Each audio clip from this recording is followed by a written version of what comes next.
it takes time to be a healer. It Yeah. takes time to be capable of really listening to people and feeling them and being able to actually help them. And just parroting some stuff you read in a book and doing some breath work, which is some hyperventilation and mixing up a number of, sure, you're going to get a reaction. You're going to get at some point a physiological, neurological, and probably an emotional reaction in people. Why? Because it's right there. Because people are already so edgy and so emotional, even though they do all they can to hide it and to control it, to put a lid on it. But you have them do anything. You could just hug them. You give them a hug, and they could cry. Okay, no breath work. Just give people a hug, and that's really what they needed. And they've been feeling lonely and no touch and no support and nothing. And you give them a real heartfelt hug because you can feel that's exactly what they need, and they may just melt in your arms and cry. Is this therapy? No, but is this healing? Yeah.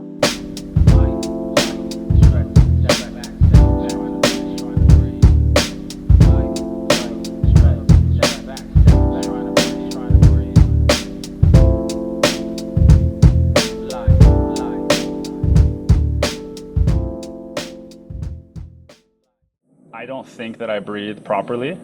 And so I was curious if you could kind of just walk me through what proper breathing looks like. I know it depends on the position you're in and all these things, but let's just assume we're both sitting. What Mhm. is proper breathing like when I'm sitting down? Just to make sure, Nicholas. So we're started already, right? Yeah, yeah, yeah. We're okay. All right. So it's straight away, straight up. Okay. I didn't know that. Normally, I don't. Sometimes there's the whole, hey, hi, this is okay. We jumped right in. Okay. No problem. What makes you think that you're not breathing proper?